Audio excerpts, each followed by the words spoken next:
My name is Mike Forsythe. I'm a reporter on the investigations team at the New York Times. I've been looking at the opioid crisis for about 4 years now, and the focus of my work has been on the involvement of McKinsey, the consulting company, with big opioid makers, including Purdue Pharma. I had gotten an inkling that this was coming because in early 2021, there was a settlement, in this case with McKinsey, and McKinsey had promised as part of the settlement to make public these documents, very akin to the tobacco documents that were made public in previous decades. So we knew that this was going to be something very special.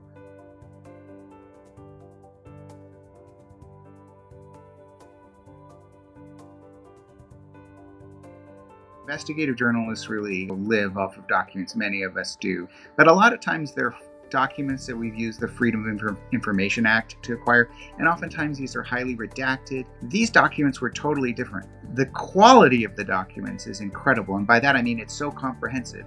You've got emails, you've got spreadsheets, PDF documents, so much stuff to absorb.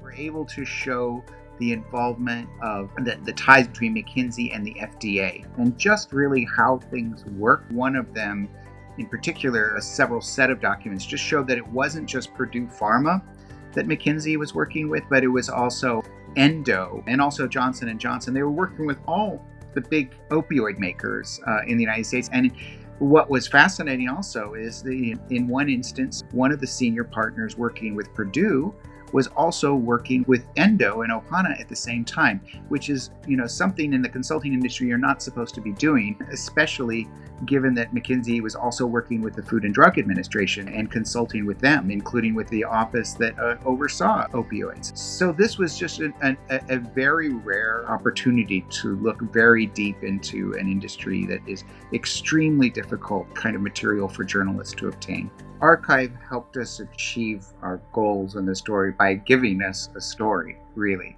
You have to just look through the documents and find the stories. I think it is possible for people who don't have a lot of time to actually make a lot of use out of this archive. And clearly, there's a lot more in there, that we haven't even looked at. Because of the severity, the awfulness of this opioid crisis, I would hope that journalists and scholars are just continuing to dip into this well for decades.